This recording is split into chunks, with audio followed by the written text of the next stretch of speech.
will be in about, My youngest daughter lives just down the road from him. where does he live? So, do you know where Gordon and Julie Pennertz lived for years? Okay. Out, if you were to go straight. Okay, we are ready to east go. of the stockade. Okay. Morning, everyone. I'd like to call this Tuesday, March 4th, 2025, Board of Commissioners for Meeker County to order. Please rise and join me with the pledge. I Pledge allegiance to the flag of the United States of America and to the republic for which it stands, one nation, under God, indivisible, with liberty and justice for all.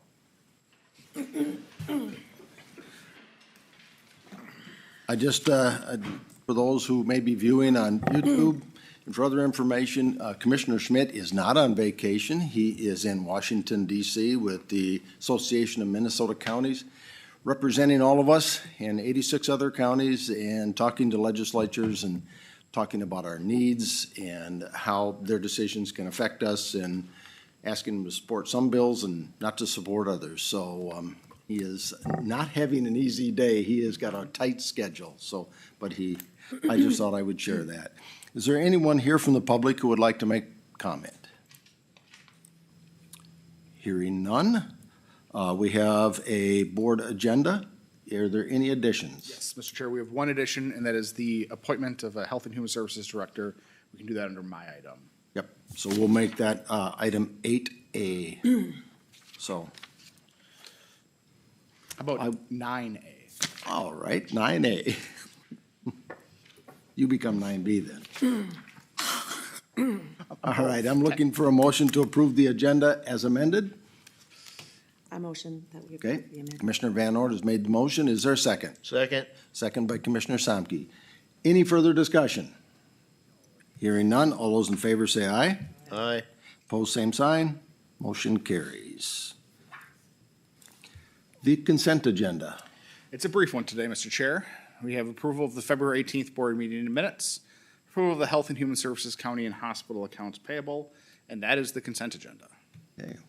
Any questions, or does anyone want anything put onto the regular agenda from the consent? Hearing none, I would entertain a motion to approve the consent agenda. I'll move the consent agenda, Mr. Chair. Motion by Commissioner Oberg, is there a second? Second. Second by Commissioner Van Ort. Any discussion? Hearing none, all those in favor say aye. Aye. Opposed, same sign. Motion carries. Sarah is not here yet, but I understand she is probably on her way. She should be on her way. Okay. Mary Ellen, would you like to move forward and take that spot while we wait? Okay. Thank you. Morning. Morning. I'm without Tyler today. He apologizes and he's consumed right now with moving to Litchfield, so He is. That's fantastic. Wonderful news. it is. Tell him We're he's still very looking much for a is. house, so I'm making a. Oh, he didn't, so he is moving without, he's gonna live He's, in. yes. Got it. Fortunately, the hospital does own some property and he's able to So the rent. whole family's coming, huh? That's great. It's wonderful. I Anyway, told him- so I'm subbing. I told him I was very happy the other day when I saw him walking home and he didn't drive to work. He does have about a 20-second commute. No calling in for bad weather then, I guess. Just, so you have the financials from the end of the year. And I want to start off with saying you're still getting to know me a bit. I'm a cautiously optimistic person. So you'll typically hear good news from me.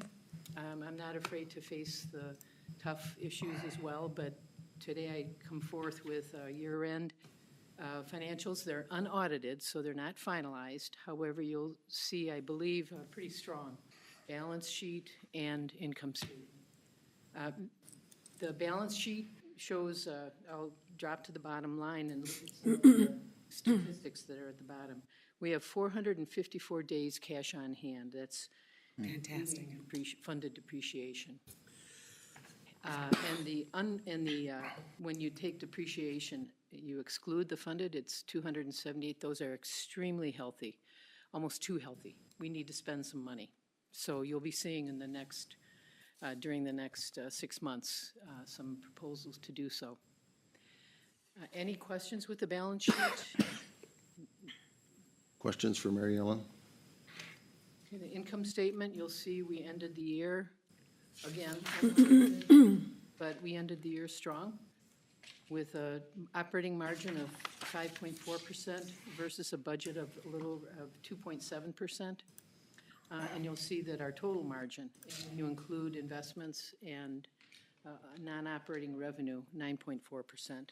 This is, again, very strong for a rural hospital. So I want to turn, though, to a couple of other topics, if I can, just for a couple of minutes. I want to make the board aware that the hospital board agreed at our last meeting to fund the writing up of blueprints for our potential building project. That will enable us to get a much more accurate assessment of what the cost of this project would be. And as we're doing that, we're also doing studies to see what we can afford and how we should be funding it. So the county has to be very involved in that, and I appreciate Commissioner Johnson and Commissioner Oberg for their support and diligence and as we go through that process. But expect more news on that in the near future. I'm also excited to let you know that we received news a couple of weeks ago that we are considered by Chartis, which is a national consulting firm that's been doing this for many years. We've won an award. We're considered one of the top 100 hospitals in the country, critical access hospitals. That's fantastic. It is. It's wonderful news. And there's I won't go into the algorithm that determines the people who receive the award, but it involves both quality indicators, service indicators, and financial health. So on all three, we're doing nicely right now. Okay, so now for the tough. Our future, like I said, I'm a cautious optimist. We have a strong platform right now, and our intention is to stay that way. We are county-owned, we're independent, we enjoy a nice relationship with Centricare for some resources that we might not, as a single standalone hospital, be able to do. But our intention is to continue in that regard as independent. But to do so, we need to maintain these kinds of strong indicators. And I appreciate that Commissioner Schmidt is in Washington right now, talking with our representatives and government officials about rural issues. And one that is pressing concern is reimbursement going forward for healthcare facilities, especially in rural areas. It's going to impact everyone. And I absolutely appreciate that the current administration is looking at ways to become more efficient and to spend taxpayers' dollars wisely. And I certainly hope that I've heard discussions with the Minnesota Hospital Association and the American Hospital Association about concerns that the recent budget that was approved by the House could result in pretty significant cuts to especially Medicaid. Now, I've also heard that our representatives saying, no, we understand the importance of Medicaid. We'll see how that plays out. Litchfield is in another healthy spot, if you will. Our government-funded programs, our reimbursement, in many rural communities, it can be 80% Medicare, Medicaid reimbursement from patient for the care that's provided. We're less than that. We're significantly less. We have a strong economic base of commercial payers, people who are employed and get their health insurance through their employers. But we do still have, not quite half of our patients have Medicare or Medicaid. So we will be impacted if there are changes. Please know we're going to stay on top of that. We're going to work hard with our representatives at the Minnesota Hospital Association, the American Hospital Association. But I think we're all going to be facing, I think the counties are going to be facing some decisions in the future. But I hope that we can continue to be a strong, vibrant community with a strong hospital. We're going to do our darndest to make sure that happens. I think the unknown is always scary, right? Well, the stock market is telling us that. Yeah. Yes. The unknown is just scary, so. When I look at this margin quickly, the average for a rural hospital like us is 2? Less than, yeah, about 2%. So, I mean, so you know how well we're really doing, Yeah. which is because of our Mary Ellen and our wonderful staff, and Tremendous, they're tremendous. just doing a great job. They've all bought into our mission, and we're working hard on culture, and I couldn't be prouder. I just love our hospital, Oh, so thanks. you're welcome. Mary Ellen, I had slid a note to Darren and asked him if he'd ever toured our hospital. And as a county board member, commissioner, and making decisions, perhaps our new ones, if you had the time sometime to give them a tour. Absolutely. You would understand We'd better love- what we're talking about this remodel project and building project, so. Yeah. Unfortunately, I have been a renter there A occasionally. renter. Well, that's good. I mean, Kinda, not for that's you, why I but- didn't bring your name up, Cheryl. I kinda had a hunch. So, but And do, I think- but still, I would love, there are probably areas of the hospital that you That we have haven't not seen. And That's it would be great. important for you to see. I'd wonderful. love the opportunity to take you on a tour. I Thanks. would appreciate that. I think it's important Yeah. when we sit here as a board of 5 making decisions about something. We need to have the visual part of it too. So, thank you. Okay. Anything else for Mary Ellen? Do you have anything else, Mary Ellen? Are you done? That was quick. Yep. Thank you very much. Thank you. Thank Thank you you. for the great job you guys are doing. Tell pass our congratulations Congratulations. on to everyone, please, Yeah. about the Absolutely. award. Don't be seeing. Okay, all right, thank you. All right. Good morning. Sarah has found us. You didn't go to the old building, I hope. You did. Okay, She did. that would explain it. But we'll go to Sarah Vandehar for an update on PAC. I have Forrest with me too, so I'm gonna have him sit up. Yeah, he was a little nervous. He was watching the door very closely. I was. I gave myself plenty of time this morning to get here from Montevideo, but then I stopped at. We're gonna have to start putting a little note on the emails. Emails, yeah. Moved. Yeah, there was no Probably. note. Should never assume everyone knows, so. That's okay, we made it. Thank you for being patient with me this morning. So I'm here to give a little bit of an update about Pact for Families Collaborative. We service Candy, Ojai, Meeker, McLeod, Renville, Yellow Medicine counties. And I just, last year, let's see, do I have, that it's backwards. Did you have a PowerPoint? I had You had, shared this. yes, I have that. I'll pull that up. Very good. So I shared a little commissioner's report. It's a little four-page pamphlet that shares some of our updates. I actually will start with that page. So if you want to go right there, the journey to, I'll start with our programs. So we have several SAMHSA-funded and foundation and state-funded programs that we run at Pact for Families. Currently, our Journey to Independence program has been running since 2020, and the first cohort of that program ended in 2024, and we were awarded another $600,000 a year for the next 4 years for that project, and it will go through 2028. The program's designed to support youth aged 14 to 21. In the first cohort, it was youth 16 to 21, so we were able to expand that a little bit to have a greater reach within our communities. And we do work with those kids and those families to foster life skills and career readiness. Those youth in that program have to be diagnosed with a serious emotional disturbance or a serious mental illness to be able to be eligible for that program. And we work with them one-on-one to build those life skills to help them be more successful as they're going into adulthood. And the Road to Success program kind of builds on that program a little bit, and it expands the age all the way up to 25. And with that program, we're able to service youth who have mental and developmental disabilities as well.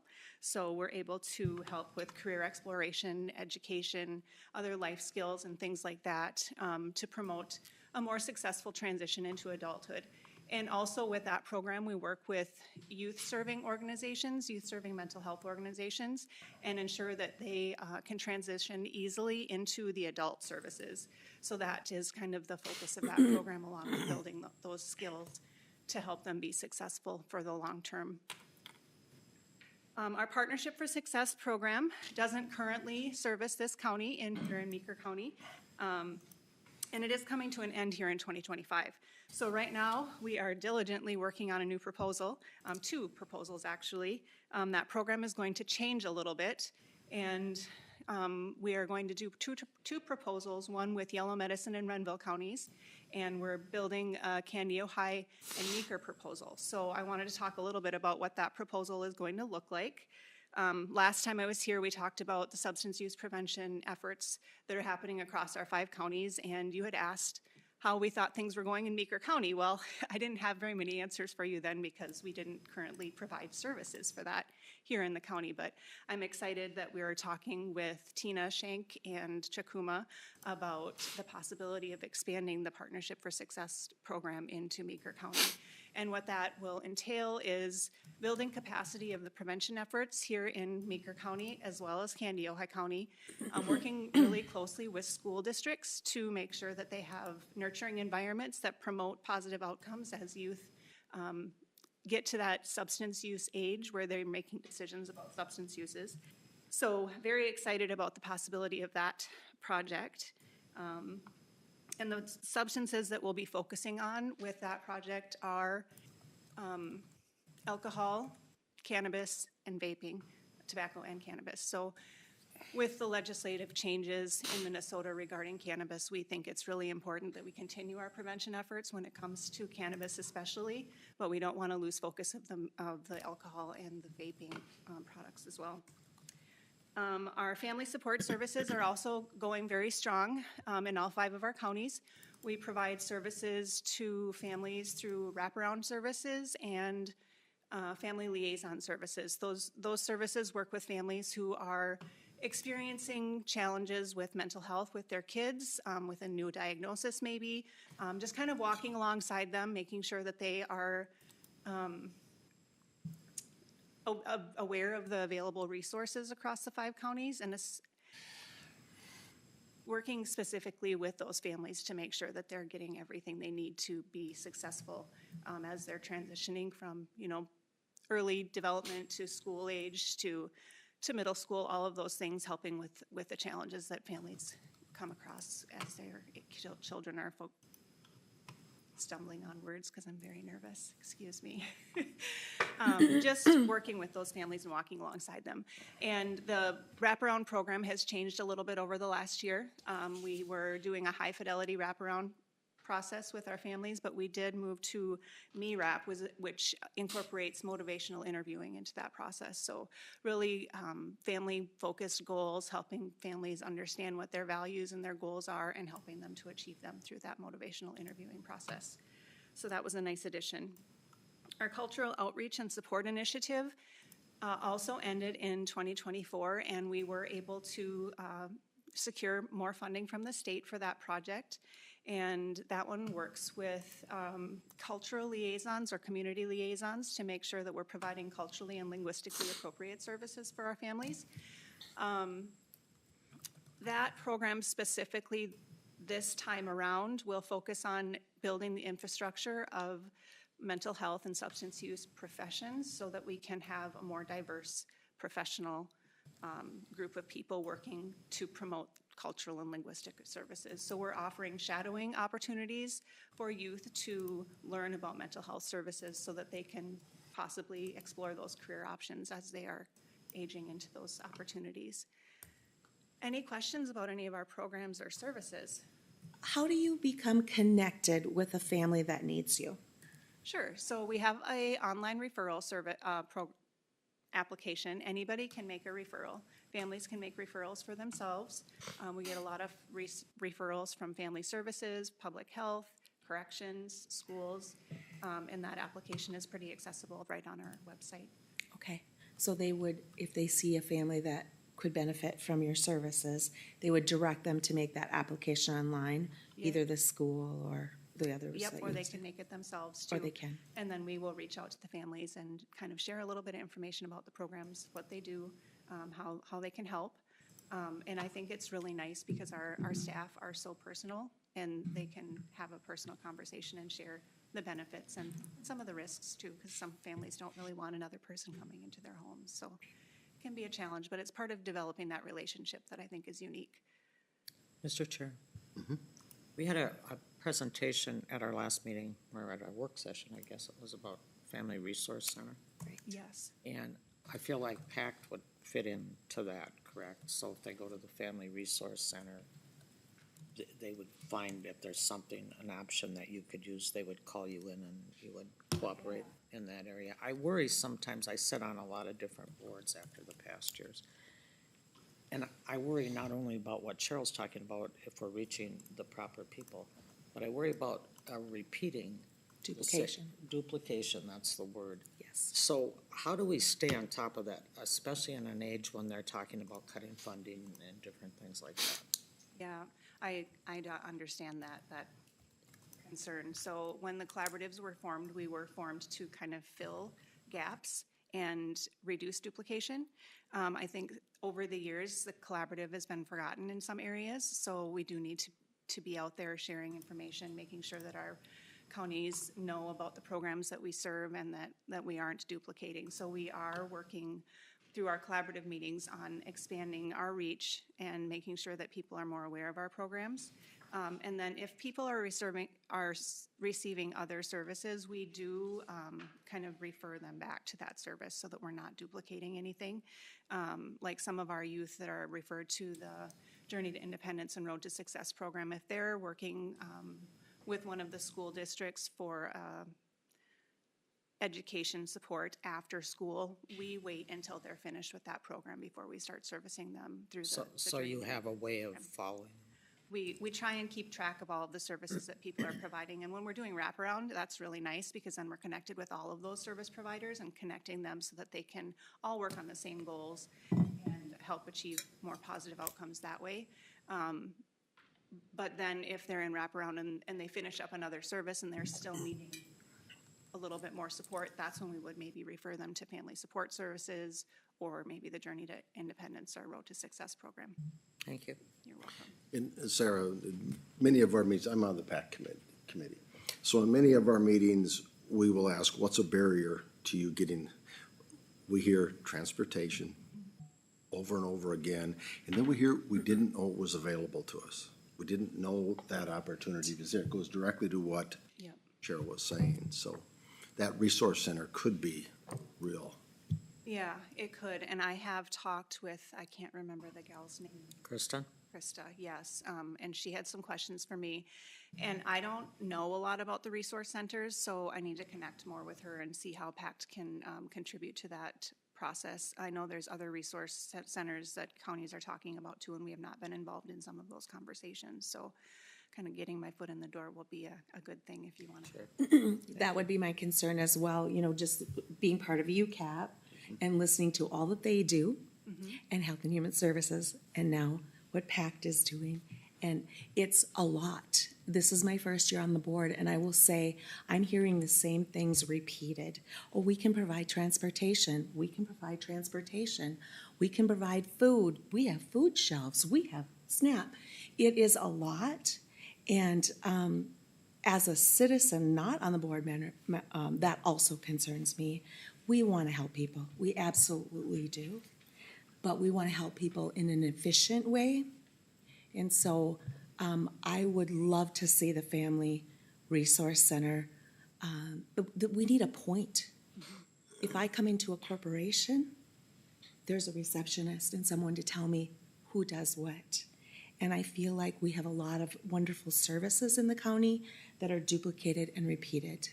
And so I would love to see how everyone is collaborating and eliminating some of that duplication as well. Right, and over the years, PACT has had a resource page that is very thorough. It does need some updating. We've been working on it, but it's all 5 counties, all of the resources in the counties, and some of those resources are no longer available. Some of the resources have changed. So when we talk about doing a resource center, I can tell you how challenging it is to ensure that you have updated information and that you're providing accurate locations, phone numbers, all of that. It's very challenging. But we do have a current resource page that does try to do that. And how do people even know Right. where the resource page is? Right, exactly. So Yep. those would be my concerns. I mean, when you talk about alcohol, cannabis, and vaping, we've been talking about that forever, obviously, but now cannabis is in the mix. So we had a CHB meeting, and they talked about cannabis and the effect on young people's minds, according to potency, what they're using, they need education. You're talking about that, they're talking about doing that. So I do think it's important that we all get together, so we're not, like I said, wasting funding Right. for repetitive. We're doing our community assessment now. I can already tell you what it's gonna say, I think. You probably can too, Mary Ellen, before we're done. So I do worry about that. Yes. I Just as do you think that the connection that Sarah has with Chacoma and Tina is really helpful to our county because they have that communication line there. Absolutely, but it's a question I asked, and I don't have to go too far down this rabbit trail, but when we go look for a grant, who are we competing against? Are we competing against partners other? that are already doing that? So, communication is definitely Yep. important. And I am meeting with Tina, Chakuma, and Brianna tomorrow from the MAP group, so that we can talk about the current structure of the MAP group. Is it a coalition here? Yeah. Or is it just a funded group?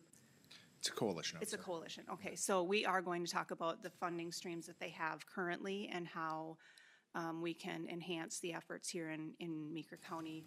Also making sure that the county still has autonomy to run the coalition, but that we will be there to support the efforts as well and hopefully enhance them even further than what they have been. So I'm very excited about the opportunity for that conversation and putting that proposal in. I think we have a pretty good track record with our recent proposals to SAMHSA. Like many of you, the uncertainty of where things are going with funding these days is a little concerning, but until we hear any different, we are going to keep working on what we are doing and ensuring that our applications and proposals are written well and that they can meet the needs of the communities. So we're very excited about that. Thank you. Yeah. So if you turn the page on our little booklet here, it talks a little bit about May as mental health in our local,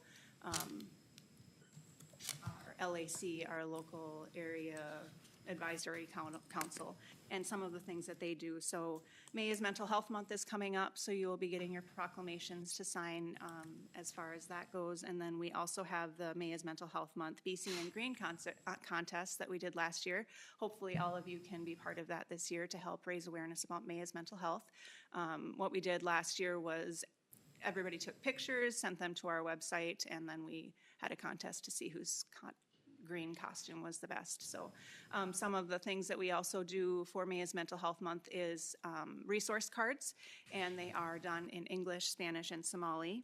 The Somali card as a QR code with voiceover so that the Somali population typically doesn't read their own language, so if they can hear the resource, they can reach out through the resource that way.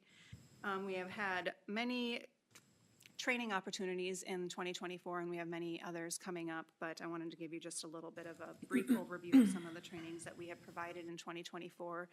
And there was trauma-based relational intervention training several times throughout the year. Youth mental health first aid happened a couple of times as well. We did an ally training for inclusive practices for LGBTQIA+ youth. Safe Talk was a suicide prevention training that was offered. Be Extraordinary BU, that was through the Partners for Success program, and that mostly focused on Yellow Medicine, Renville, and Candy, Ojai counties, but hopefully in the coming years we can get some of those services over here as well. And Youth Leadership Academy serviced all 5 counties, brought youth together from all of our area district schools to provide leadership opportunities for them through that group that day, and then a brain conference, of course, in November, which our numbers were down a little bit this year. So if you have an opportunity to take a look at our brain conference for next year and maybe try and attend, that would be great. It was the feedback that we received from the conference was good, but the numbers were down a little bit. We also offer discretionary grants, and in 2024, we did almost utilize all $100,000 of our budget. In Meeker County, we had 5 discretionary grants that came through. The MAP scavenger hunt was one of them. We funded that one 2 times now, and hopefully now if we put that proposal together for Partnership for Success, that can be built right into that grant. Jumpstart is through Litchfield Public Schools. Your Story Matters 2.0 with Corey Greenwood was at the ACGC school, and that brought in a motivational speaker inspiring healthy conversations. Family home visiting postpartum care bags went to public health, and there was a mentorship meetup through the Lamp Kinship program, and that one was a really exciting grant application that brought together mentorship opportunities for people. And if you want to learn a little bit more about that, Judy would, I'm sure, love to tell you about that grant. Of course, then we have also the Talking is Teaching initiative that runs in all 5 of our counties through public health, through the home visiting program and the nurses that visit homes. We also talk a little bit next about the school social workers and that transition. The board has been actively working with school districts to transition our school social workers to school employees. Historically, PACT has helped to fund some of those positions. In 2022 and 2023, PACT funded 25% of the salary and benefits for those 2 individuals, Tammy Minton and Misty Langseth at ACGC. And there was a transition plan to decrease that amount of funding to the schools annually. So in 23-24, we were at 15%. At 24 and 25, we are at 10%, and next year they will 100% fund the school social workers in their schools. This has been a challenging transition. It's been hard to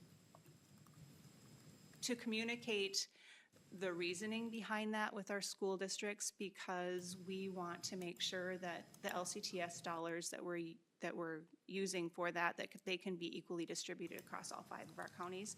And right now with school social workers, we were only supporting 9 of the 16 schools across the 5 counties. So we wanted to make sure that we could provide additional supports to those other schools too in other ways. And communicating that has not been easy, but I think we're getting to a point now where people are starting to understand the need to pivot. So I think the transition, although difficult, is going well. Any questions? Yeah, Mr. Chair. Good morning. Good morning.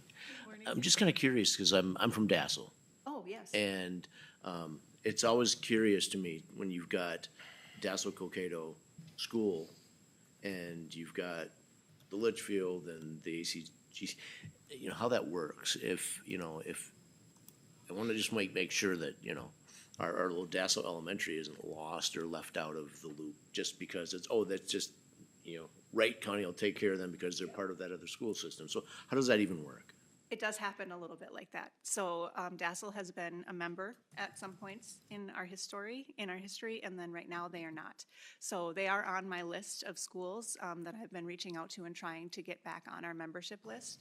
And that would be one school that would benefit if we were to partner with this Partners for Success for the substance use. They would be one of the beneficiaries of that opportunity as well. So reaching out, if you want to communicate with them the importance of being part of PACT, that would be helpful. Yeah, and how would that work? Elementary, is it, just some So of the we services? would take on the whole school district, so it would be Dassel-Cokato, so it would be the elementary and the school, and the high school, even though the high school is in Wright County, we Okay. would still be able to service that Okay. school as well. And it goes off of the MARS count, the membership dues do, and then all of our services would be available to those kiddos. Gotcha. All right, well, thank you. Yeah, you bet. I think next we can talk a little bit about the share survey, because we get a lot of our information about our programs from there. Yeah, so the next thing, yeah. Oh, that came out kind of funny. Anyways, with our share survey, it's a school survey that we do, and it evaluates all different aspects of the students' lives.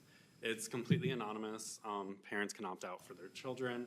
And we recently updated it to revalidate all the measures, and we also shifted it into the fall rather than the spring, since the spring's kind of a busy time for school districts, kind of take that burden off of them. And with that, we use a lot of the data from that to be able to inform our school districts. They help with the data, so the data can be used for their own purposes as well, but it also is helpful in applying for local grant funding. And the nice thing about the share survey is it's local. It's to our 5 counties. It's all the school districts that want to participate in it. We can bring it to them, and we can get data on all these different topics, just the school climate, lifestyles, mental health, substance use, childhood experiences, student feedback, and there's much more than that. But with that, Meeker, we haven't had as much participation as some of our other counties with the school districts. So we're kind of lacking on some of that like data-informed decision-making. To where you can see ACGC is the most recent one that's taken it, and that was 2019. We've had another survey in 2023 since, and we'll have one this coming fall in 2025. And then Eden Valley Watkins was at 2015, and Litchfield was 2017. And then Dazzle Coqueta we have no data on, but that's the elementary schools on this side of it. And this is a higher level, grade levels. But with that, some of the other counties we were able to see a dip in the vaping usage, and then it spiked right back up. I believe that was 2016, 2017.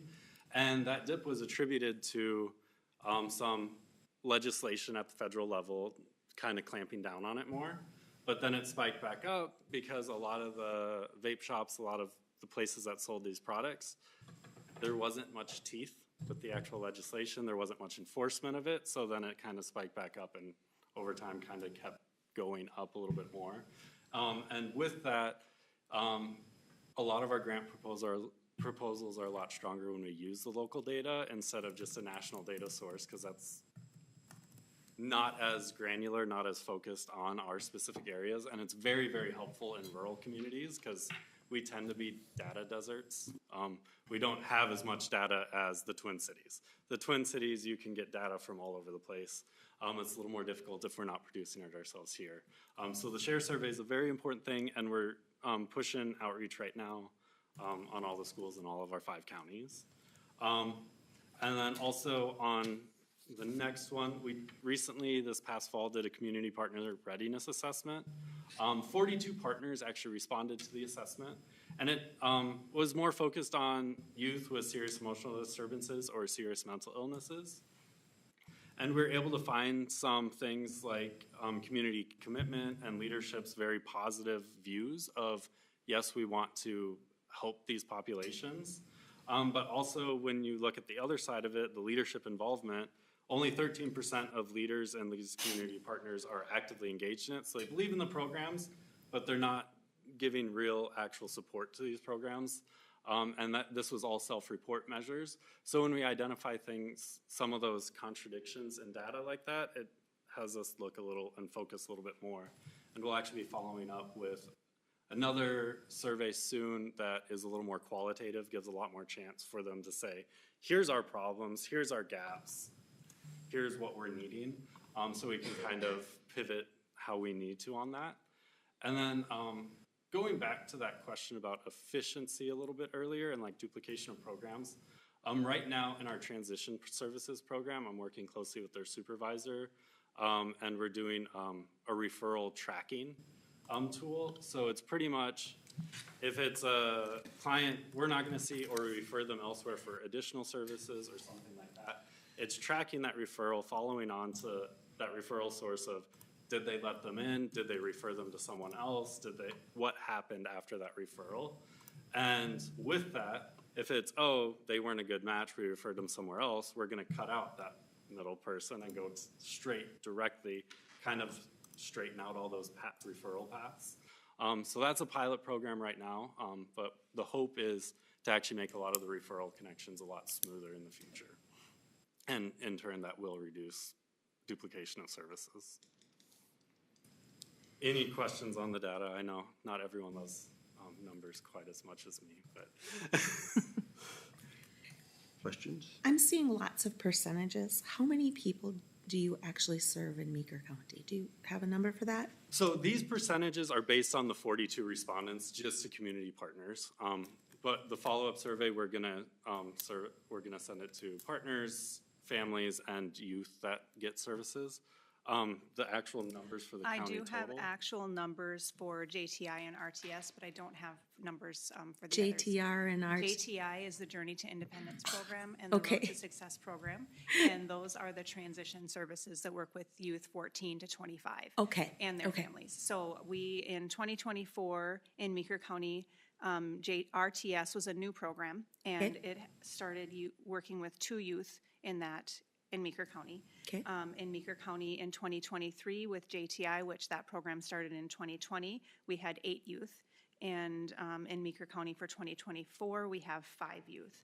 So we could take more referrals from Meeker County, and our staff were recently out and shared about our programs with Family Services and Public Health. So we did see an uptick in our referrals coming in from Meeker County. So we're excited about that too. Historically, I would say that Meeker County is pretty good about making referrals to our programs. And I know we do have family liaison services here in Meeker County. I just don't have the number today. I can certainly get that to you. And wraparound services as well. Any other questions? Anything else from you two? No, I don't think so. Okay, well, thank you very much. Thank you. You know, I get this because I come to once a month to our meetings, but it's good to have these folks hear it from you rather than my committee report, because these are important things that you do at PAC. And if you ever have questions, you can sure reach out. We're happy to answer any questions or. And they're welcome to join us at any meeting on the second Wednesday of the month, And we usually have on the our second. annual meeting coming up next week. So if you're available on Wednesday at noon or 11:30, come on by. So, Thanks for what you do. thank you. Andrew, it is almost 9:15. How do we want to do this? Just delay the public portion? Yeah, we don't, we're not tied to that specific. Okay, very good. Well, then we'll move on to our IT director, Be on the same, yes. Rob Oster. Good morning. Morning, Rob. I am here this morning to request the approval of a quote for a new backup system for our servers, our entire network. Our current backup system, which I had intended to look at replacing in 2027, failed prematurely. That began in November of last year. Came in to find out that all our backups had failed, which is a scary thing. Our vendor with that was a company called QNAP. We were supposed to have good support with them. This was the first time we actually needed to use it, and through 2 months of trying to resolve those issues, found out they were less than helpful. So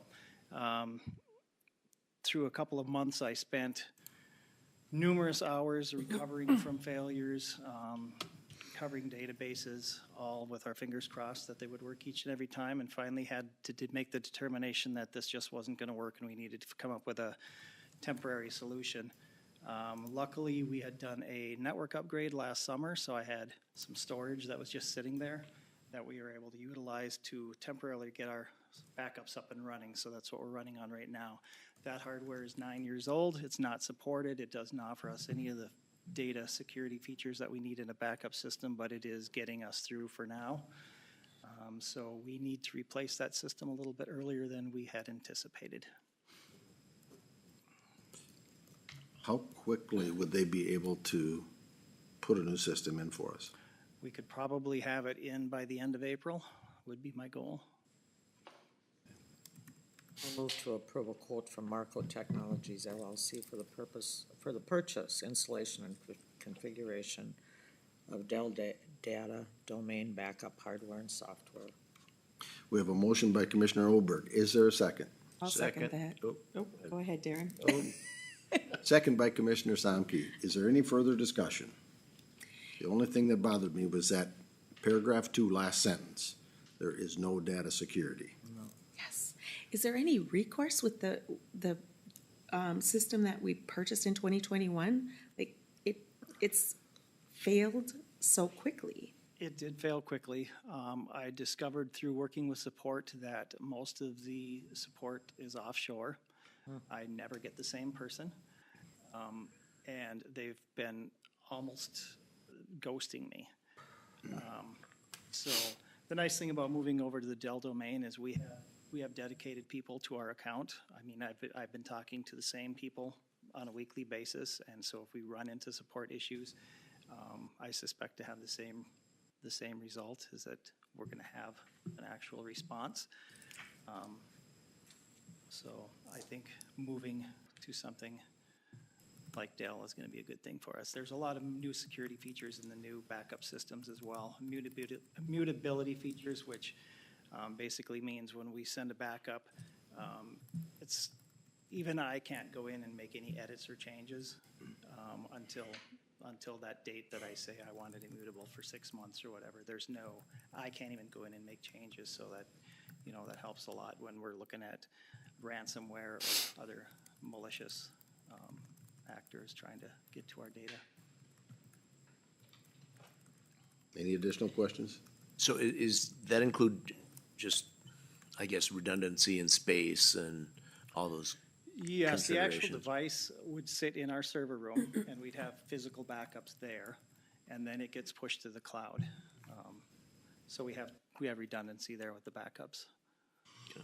Well, I have a brother who's in that world, and he's always complaining about, people getting tight on their space and failed backups because they're trying to do way too much with too little space and that kind of thing. Yeah, and failed backups are one of the worst things that anybody in IT can see, because, I mean, use them for something as minor as, oh, I accidentally deleted this file, can you get it back to me, to a hardware failure where a server has crashed and we need to rebuild it, or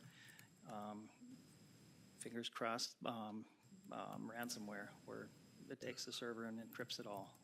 And then we have to hope that one of our backups is there to recover for us. Any additional questions? No. Discussion items? Let's All get her right, done. we have, Let's do this. Let's get her done. I'm just curious about the date. Is it basically we're talking tax files? We're talking, what kind of talking information, just everything? File in the that's- county, we're talking about all the law enforcement information, all the tax information, everything that anybody stores is backed up. Yeah, yeah. So, there's no question this is You need to hugely get this done important. yesterday. Yeah, get this done yesterday. hearing no further discussion. All those in favor say aye. Aye. Post same sign, motion carries. Thank you, Rob. Thank you, Rob. Are some of the computers on Office 365 now, or we haven't started that conversion? 5, okay. We have to get the rest done by October. Oh, then we got plenty of time. Thank you. Yep, thank you. Phil Smalls. Before we get started, I have a handout. Thanks, Phil. It's not related, it's based on transportation funding from the state of Minnesota. boy. I just thought you might like them. It's all good news, isn't it? You hand these out once a year, don't you? Once a year, Sure. Lovely. so if you want a little bedtime reading, it kind of just shows how the funding for the transportation at the state level flows down from the state to the counties and the townships. So on the agenda, one item for you to consider the approval of an agreement with Burlington Northern Santa Fe Railroad for the replacement of a railroad crossing on CASA 1. I'm excited for this. This is a crossing we've been having maintenance issues with. It's old. Occasionally pieces fly up. We've caught plow parts on it. Standard agreement with BNSF is for us to split the cost of the replacement itself, which for us amounts to about $32,000. They'll lift up the rails, put in precast concrete crossing support under the rails and then replace the railway, and then we'll patch it in after they're done with asphalt. Is it a big dip now? It's pretty level. It I don't is. think there's too much of a dip there. Okay. It's more, like, the issues we've been having recently are chunks of the existing crossing material coming out. Okay. Which leaves holes, and then some flashing metal that'll stick up and catch things. Okay. Any other questions? How long is the system down while this repair is happening? You know, we have traffic through there daily. I think they should finish it in a day. And Great. the railroad will complete all the work. We're contributing funds and then just patching our pavement next to their work when they're done. Okay. But we expect it to happen in one day. Great. Hearing no further discussion, I would entertain a motion.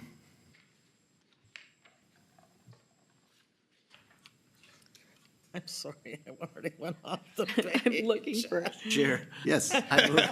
We're all desperately looking. I'm looking, I'm scrolling. I move to approve the crossing surface installation agreement with the BNSF Railway for an estimated cost of $32,000. I have a motion by Commissioner Samke. Is there a second? I'll second that. Second by Commissioner Van Ort. Any further discussion? Hearing none. All those in favor say aye. Aye. Opposed, same sign. Motion carries. Thank you, Phil. Couple of side notes, expect slippy roads tonight into tomorrow as the system rolls through. I don't know that we'll get a lot of snow, but I think we'll get ice. And if you're watching load postings, spring load restrictions went on yesterday, meaning axle loads are regulated as per the signs on the roads, or if anyone wants to know what the signs say, our highway department website has a map that outlines which roads are restricted to what limit. Is that early this year? It's early, and it depends on frost depths. So we Okay. follow the state who's monitoring frost depths in different areas around the state. And when they put theirs on, we put ours on along with them.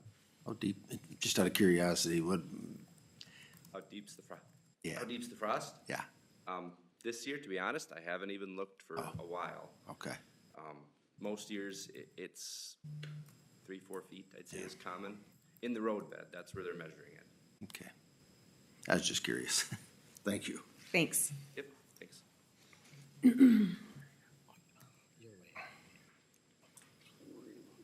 Well, got two folks here who would like us to conduct a public hearing.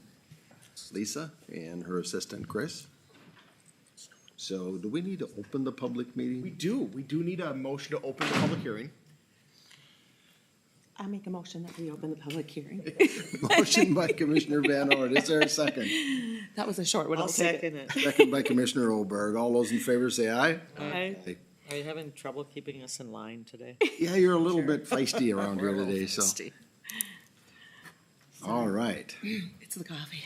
Establish a local housing trust fund.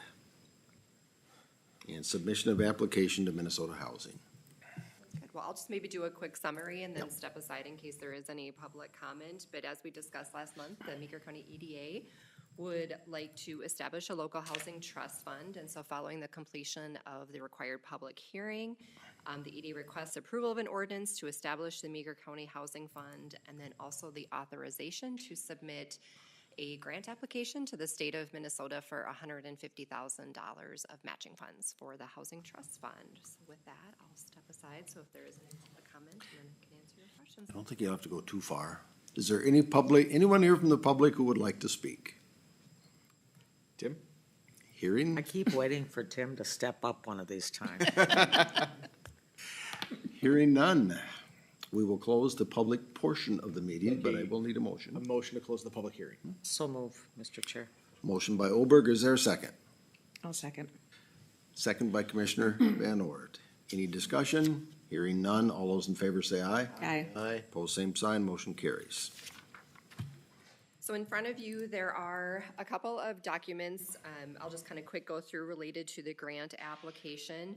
There's an application signature page that would have to be signed by the county, proof of the matching funds, and as we discussed last month, those matching funds will come from the EDA in the amount of $150,000.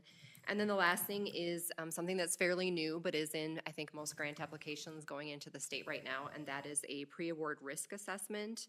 And then also we have to do a certification of no conviction of felony financial crimes by any principals, which what we've done there is we've listed county board, administration, so Andrew, and then our staff at the EDA as well, since we'll all have some role with the Housing Trust Fund. So with that, I'll open it up to any questions that you have of me.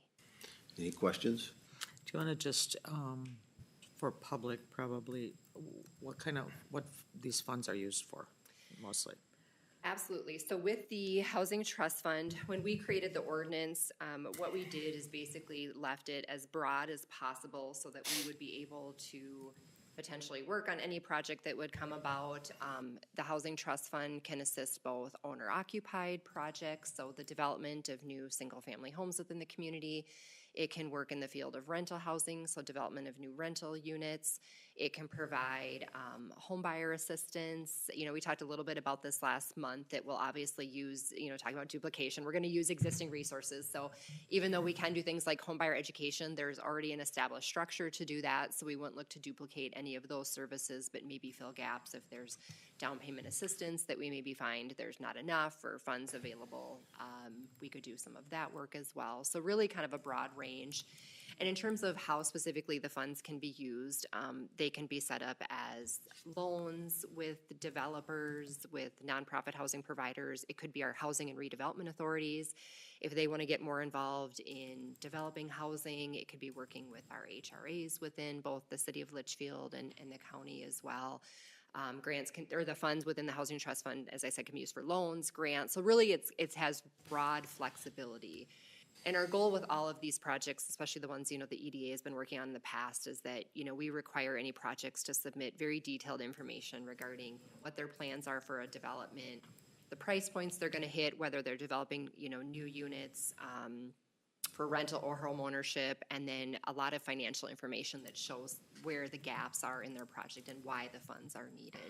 It's kind of a similar test that we do, you know, when you do assistance like tax increment financing or tax abatement, you do this but-for test, you know, but for this type of assistance, the projects would not be able to move forward. And that's really kind of the mindset that we take, is that, again, we're there to fill those final gaps in a project to allow them to be able to happen.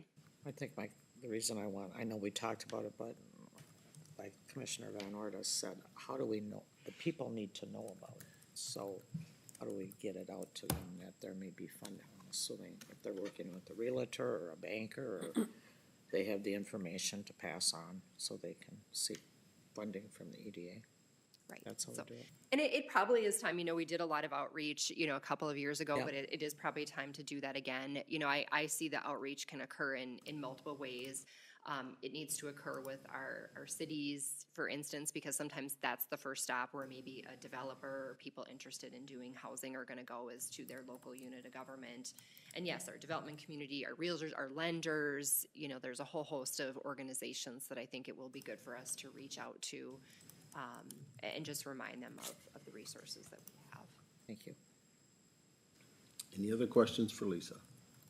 If not, I would entertain a motion to approve Mr. the Chair, I move to approve the ordinance establishing a local housing trust fund and to authorize an application to Minnesota Housing for matching funds.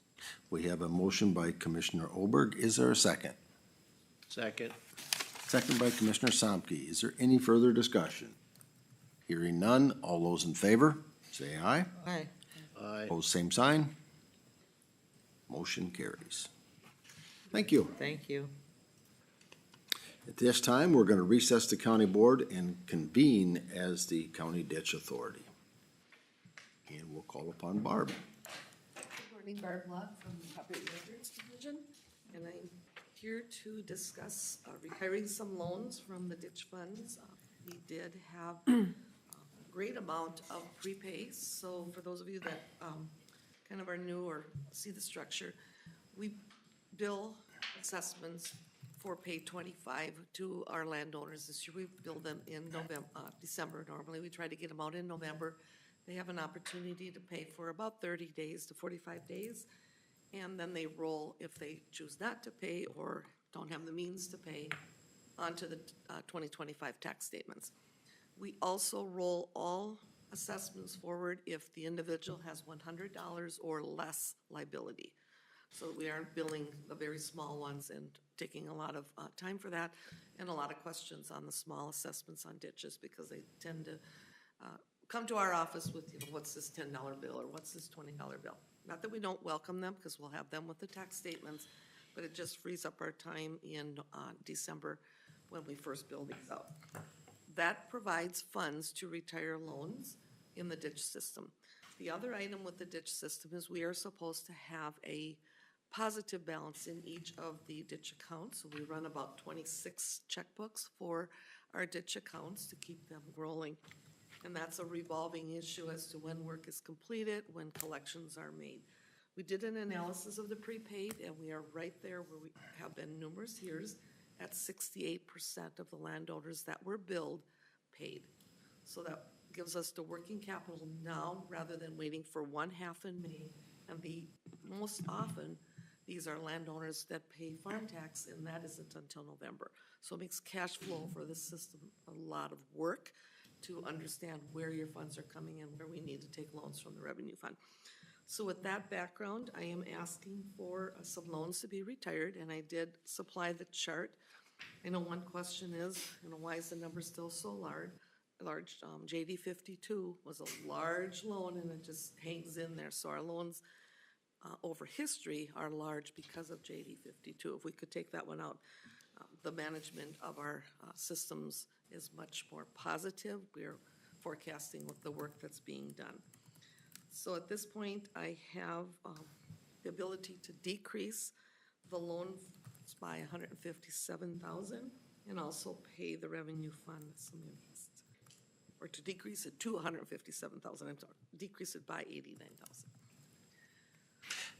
JD 52, wasn't that about over double what it is, its balance as of Yes, now? it was. It began very large, and That was my very first unfortunately ditch, for 2 those days after I landowners, became a commissioner. it was a huge, huge amount of legal that went into that. That was very, very minimal work. It was a lot of legal, which is unfortunate. I mean, the landowners just really don't have a lot of say when that happens.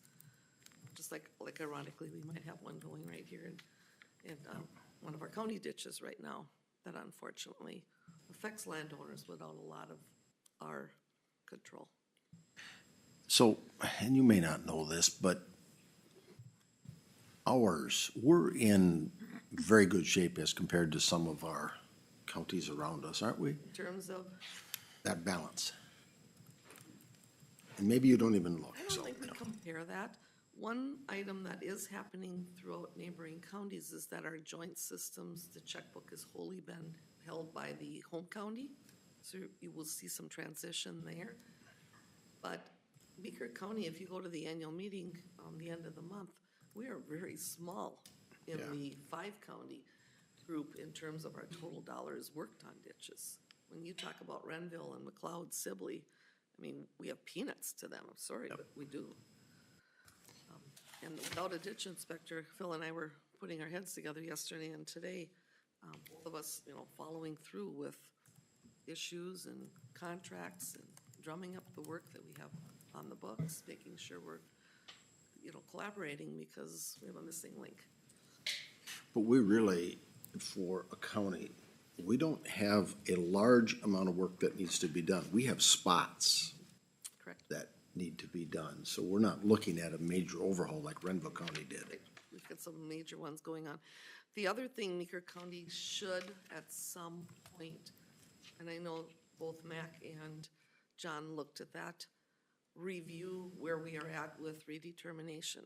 Many of the counties did a phase plan where the most important ones were done, which Meeker has done. We do them more on a need basis, but they've also rolled into looking at pretty much all of them. Some of our systems are really small. Should they be private agreements? And there's the argument, why didn't private agreements work way back in the 1900s? Why did they become county managed? So there's work that could be done, but we also always follow through on anything that we're requested of. And I know that we have not done a 100% inspection of the 5-year, which is also in statute that we are supposed to do. Our ditch inspectors have not done every inch of them. We know that there's a work to be done. But I think you, Darren and Cheryl are going to the ditch meeting in Yes. Glencoe tomorrow. There is a Zoom option for There- tomorrow, so there is. the weather is Okay. inclement. That's Wilmer, right? Wilmer, yes. Well, that's training. I'm talking about the ditch meeting between Renville. Right. Oh, Sibley, no, Renville's not in it. It's Sibley, McLeod, and Renville Meeker. is. Yeah, it's North And Fork, that's at Right. Glencoe Yeah, they are. Fairgrounds. Sibley, North Fork, McLeod, Crow and River. Meeker. And Yeah. Wright, And right, yes. yes. Right. Okay. So Is that there's at a the- training this tomorrow afternoon. Yeah. And then there's the annual meeting that we do have to have representation, and I know two of the commissioners definitely said they were not available, but I believe two of you said for sure Yeah. you were going. Yeah. Is and that that's at the the courthouse. That's The at the fairgrounds? Government Center Or in government McLeod. McLeod? Oh, So that's Glencoe. Glencoe, yes. Yeah. that's, And we do sometimes take opportunities where we ride share, so if you. Yeah. wanna take that's, tomorrow is, Training. Tomorrow's training in Wilmer, right? and the last Oh, Friday oh, in that's- March Okay. Yes. is the meeting in the morning in McLeod, and they're hosting the 5-county. That's Okay, on the that's on the 20th. 28th. Question, do we have applications for the ditch inspector position? I believe it is open until filled at this point. Okay. Is that a full-time position? Yes, it is. Okay, And it's housed out of the highway department. okay. Have we had any applications? It's always been Not a aware we difficult have. position to fill. Yep. So. All right, I would be looking for a motion. Mr. Chair, I move to approve transferring funds from ditch fund to revenue fund to retire loans for County 15, County Ditch 16, Joint 1 RMCM, Joint 1 MKR, and Joint 2 in the amount of $89,000 plus interest of $1,728.73, calculated through February 28th, 2025. Commissioner Van Ort has made a motion. Is there a second? Second, Second by Commissioner Samke. Is there any further discussion? Hearing none, all those in favor say aye. Aye. aye. Post same sign, motion carries. If I may, Paul, the RMCM, the initials are Renville, McLeod, Meeker, and we title them in order of the benefits. The other one is Meeker, Candy, Renville. Because you will see that at the annual meeting, and it's sometimes confusing Oh, when thank you you. see the MC or the M or the S. And the R means that that county has the most. That should be the Benefited way they're listed, is that parcels. county has the highest percentage, Of should be benefit. home county. Okay, thanks for that, Barb. Appreciate that. They will also have the most representatives on the ditch. Depending upon the Joint board. the So. split, because if it's a 2-county, there's 5 commissioners, if it's a 3-county. Okay. So, well, thank you, Barb. Thank you. Thank you. And we will adjourn as County Ditch Authority and reconvene as the county board. And we are to, as recommended by our administrator, 9A. Yes. As you're all aware, Paul Bogovich has announced his retirement as of March 15th. So it's given us an opportunity now to try and identify a new individual to step up as the Health and Human Services Director. We went through a recruitment process. We received a number of applications, and then the Personnel Committee interviewed 3 candidates on Friday and Monday. I'm very happy to say that the Personnel Committee is recommending the promotion of Tina Schenk to that role. Tina's been with the county for over 25 years in various roles and currently supervises the mental health unit. Really excited for this. She and I had a really great conversation yesterday afternoon as I was offering her the position. She's excited for the role, and it's going to be some change for the department, but I think it's going to be a really positive thing. So, per the Personnel Policy Manual, this is a position that requires appointment by the county board, so we are here to seek that appointment. And as a part of the Personnel Committee, I just want to thank all the applicants who took the time to fill out their application and be Absolutely. a part of the process. We learn a lot of things about folks when we're doing those interviews, and we had good candidates.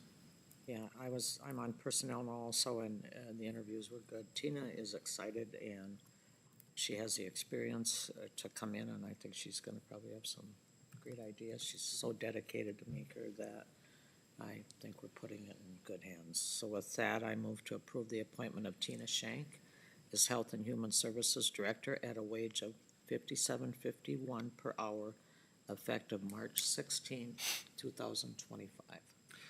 We have a motion by Commissioner Oberg. Is there a second?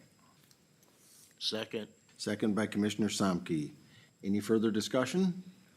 Hearing none. All those in favor say aye. Aye. Opposed, same sign. Motion carries.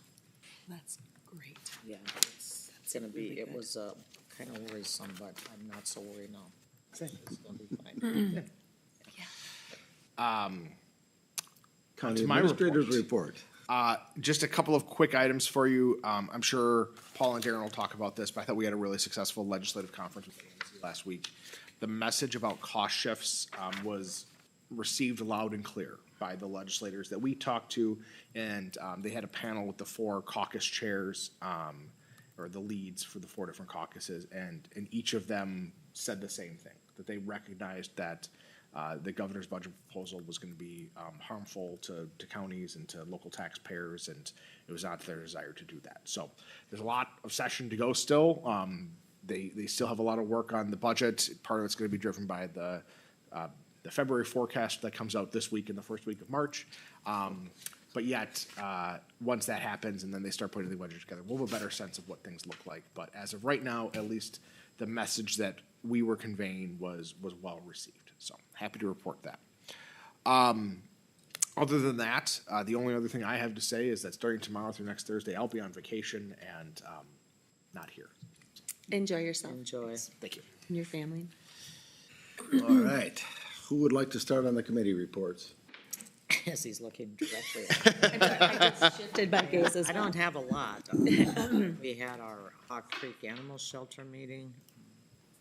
Our budget is always kind of a red, but we've managed to not be as badly in the red as we had predicted, so that's good.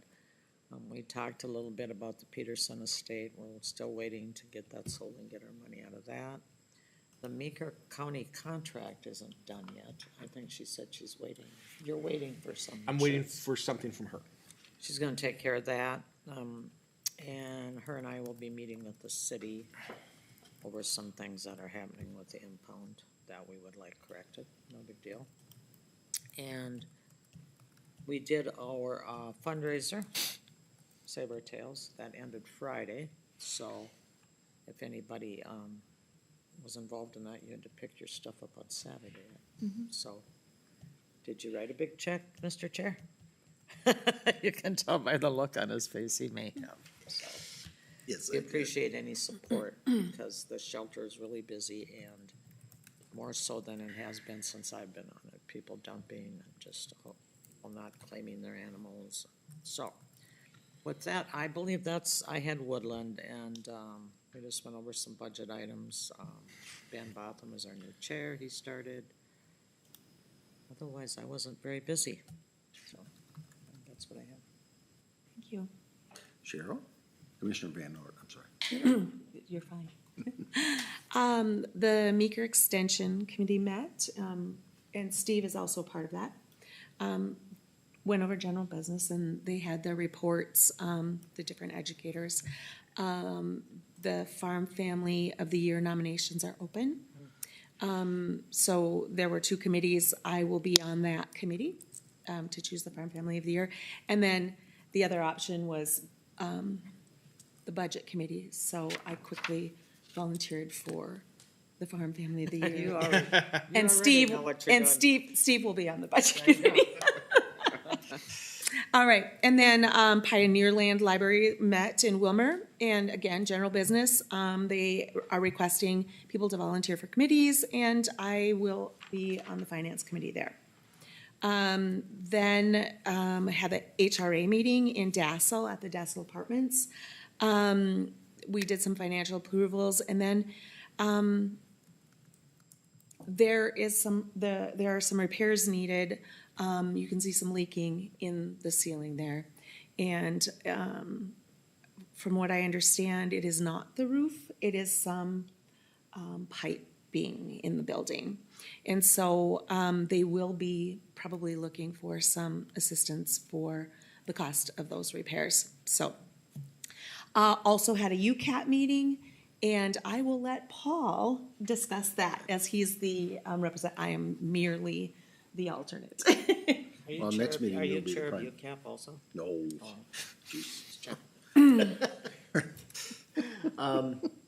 Let me see, last week or 2 weeks ago, I did attend the Dassel City Council meeting just because they requested me, because they gave me a little something. Oh, It was kind of sweet. you know, Nice. My whole 2 years of service to them. Still nice. It was great. And I did tell, encourage them to invite me a couple times a year just to make that connection with the Dassel City Council, and I'd be happy to, meet with any of them, so that was good. Also, on the 20th, I attended a Mastering Collaborative Decisions for Team Success conference that the AMC put on in Sartell, and I am gonna request that, maybe 15 minutes or so in one of our next work sessions to go over what was shared in that, because I thought it was super helpful. As a matter of fact, I even used it in my work already and presented it to my work team, and just simple process for just coming up with positive decisions. And I just thought that was really great. Also, went to the AMC conference, did the testimony training. I can report that Steve represented us quite well as one of the, what's the word? The trial examples for that training, if you will. And the whole conference I thought was real good, just to be familiar much more with the Capitol that I wasn't, as well as but I would say the one thing that was kind of a bummer was that I don't know which county kind of hijacked our Dawn Gilman time. It was, Steve, Scott. no. He's talking about in the afternoon then. Yes. Yes. And, not to name names, but McLeod. Well, and some of the commissioners that weren't even from our area. Well, that was earlier. He's talking about later when we were waiting in the hall for Right. her. Oh, in the We were, hallway. but we Why were doesn't scheduled that to meet with surprise her before her legislative testimony. Yeah, she had testimony. That, for a bill that she had helped sponsor.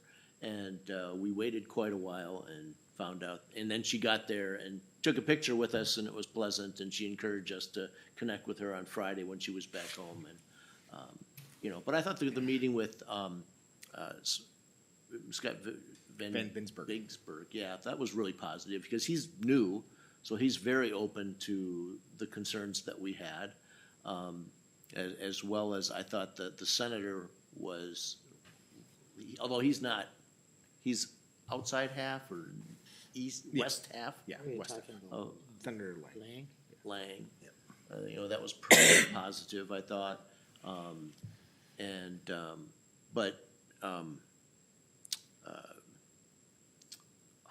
The senator, not Gruenhagen? he wasn't here.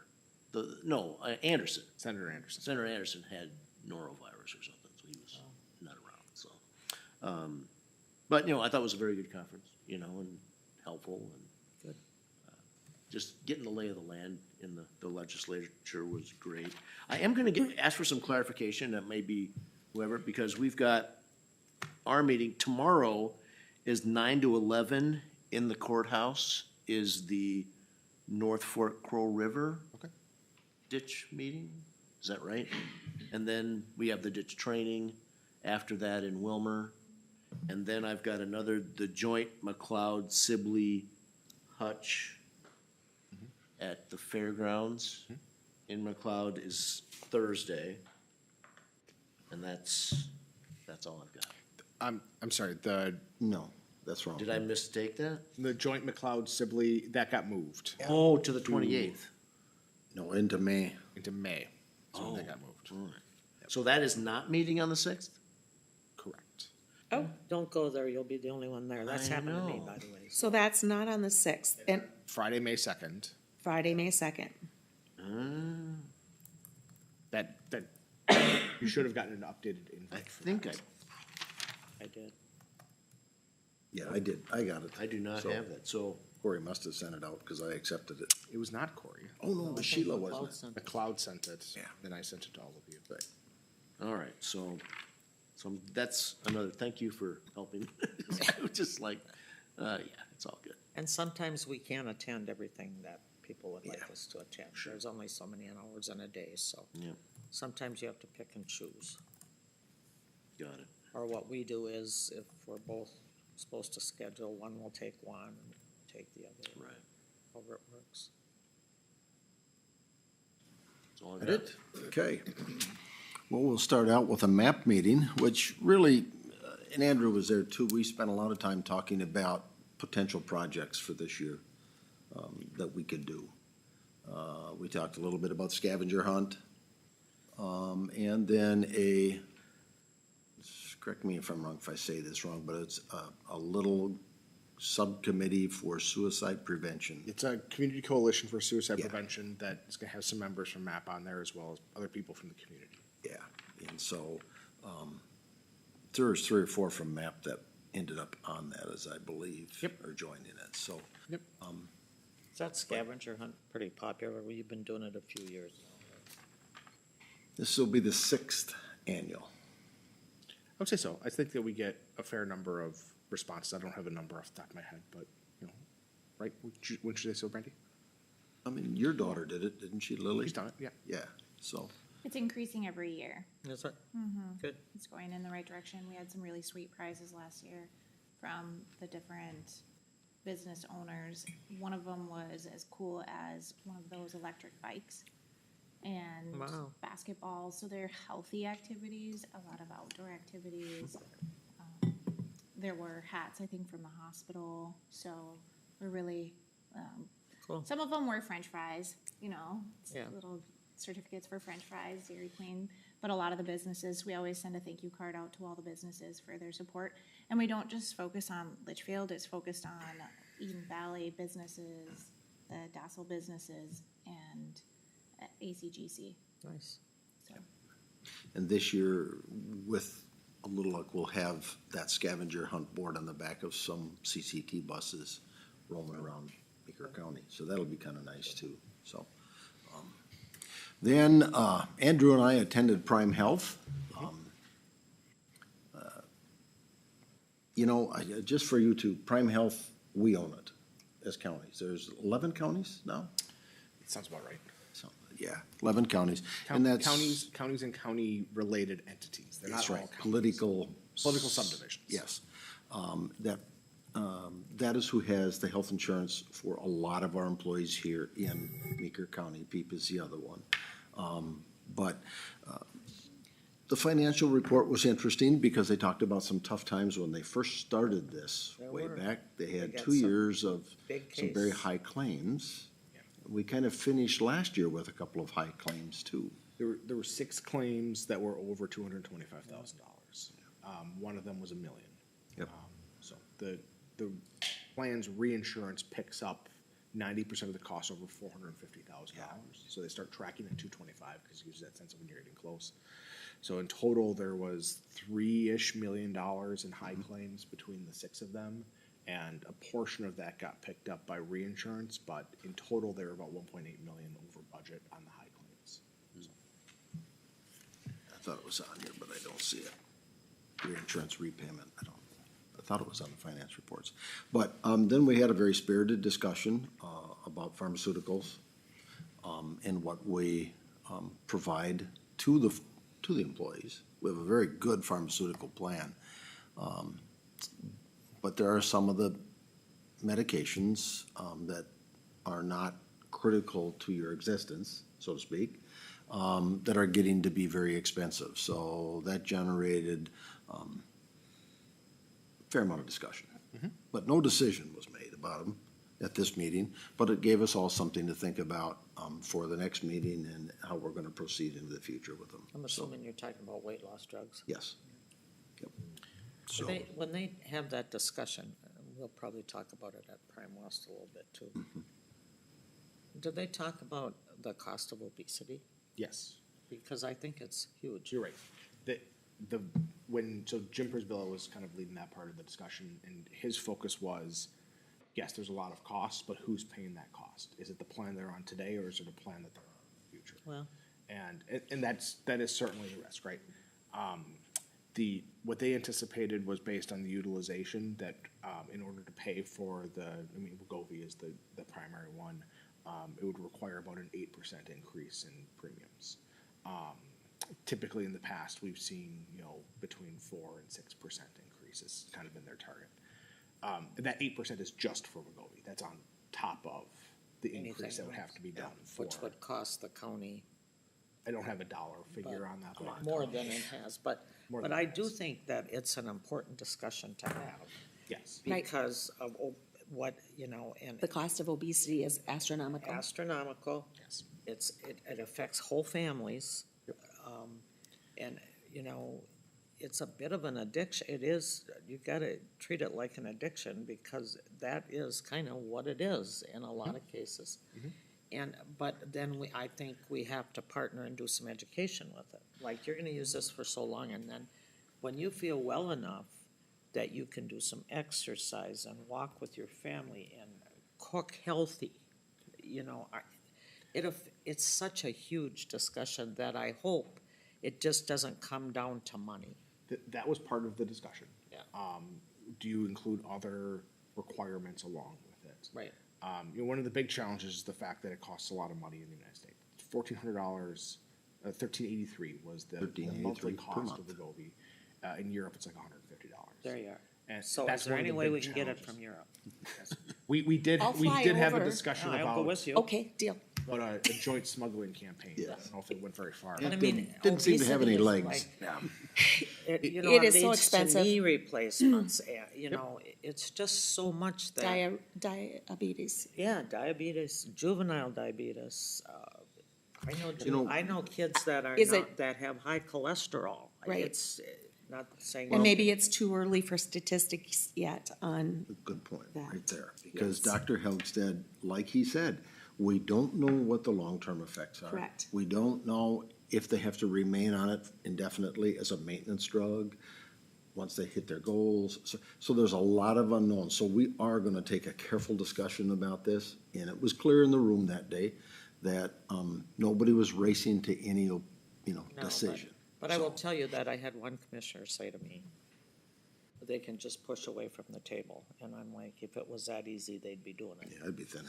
Well, exactly. There's other things involved here is all I'm saying. So it does deserve a healthy discussion, I think, so.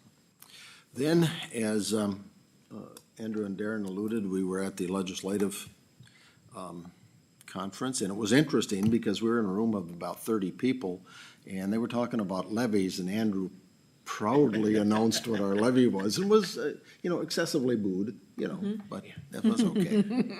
little bragging, They were trying to say, don't even ask Meeker. We don't even want to hear. I'm always so proud And I to elbowed tell my them- way in there to say what it was. Proud to let people know when they're talking about their 10 and their 12. Well, let's hope that low levy last year doesn't have to result in You have bigger a lot on your ones. shoulders. We count a lot on the budget committee to keep that in check. It's 100% the budget committee's responsibility. I'm all Stepping about in, it. I think you are, so they'll be good. But it was, like Darren said, it was a very good opportunity to voice our opinion and to get some of our things out there. We kind of divvied up, I spoke about karma, of course, which is, I'm so passionate about, and was able with each and every one of them to remind them that the bill's coming forward. It didn't have bill numbers yet, but it's gonna be out there, and it's bipartisan, so we hope that they heard that message. I And think Andrew was talking about bridges. Some of them were aware of karma already? Yes, So well, that's- that was I was shocked because I was in the Health and Human Services meeting and the interim commissioner of DHS was there. And as they had this panel and they came along to her, she spoke of karma. But, I'm always afraid when I hear them, karma, county administered rural medical assistance, do they really know what it means? But then she took it a step farther and started talking about county-based purchasing and the importance of it, which made me think, She actually knows what she's talking about.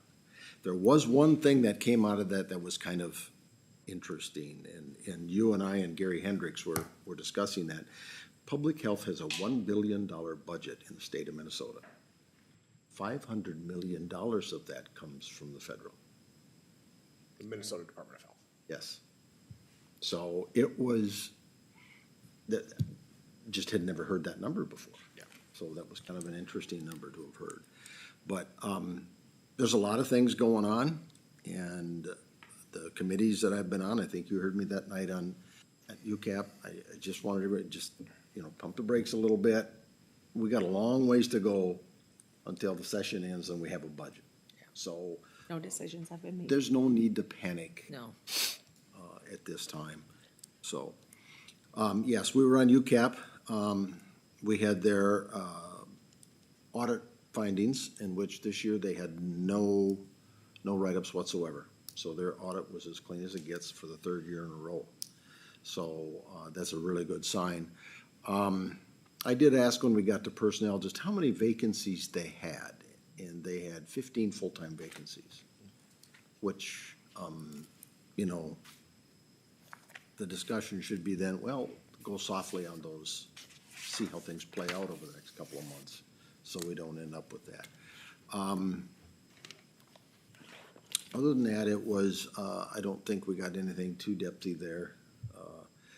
It's a virtual meeting. It starts at 5:30 at night, and it runs about 12 hours. 2 hours, and it does get gets long. Yeah. Because virtuals, people tend not to be paying attention. You go for a vote, and they're not there. So that's kind of disappointing, and that's not just UCAP, that's all of them, so. Can I ask Paul what UCAP's initials stands for? United Community Action Partnership. I know that one in brass That codes. was really good. You know brass codes if you look up again. You can't say it right now. I bet I can. I won't know if you're telling the truth anyway, because I'll know. I don't know. Okay, I'll know. go for it. Budgeting, reporting, and accounting for HSS, or for social services. You're close. No, I'm right. What'd I miss? You said HSS. I know, I said that one wrong, but yeah. He brought that up during an interview. I shouldn't probably tell that. And then he had to look it up himself. Just say it. I did not expect anyone to know that one. There's It no was- judging it here on was a acronyms, joke. none. Yeah, It was a joke. It was a good joke.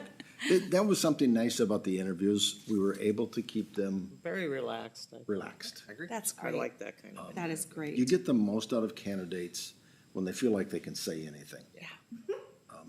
Why are you laughing? It's her nightmare. We're not talking depositions. Probably a lot like criminal defendants, right? But, This is an interview. this has been a wrangly group this morning. I'm so Where sorry. is It's probably Steve me. anyway? I mean, we gotta get him back. But that was about it for me, so, is there any other business to come before us? Oh, one more thing, if I may. We have a thank you, Meeker County Commissioners, for your continued support of the Meeker County Historical Society and the work we do to preserve and share our county's history. And it's signed by all the staff members, and I'll pass that around. So I just wanted to make sure that it was out there. Is there any other business? Hearing none, I will adjourn our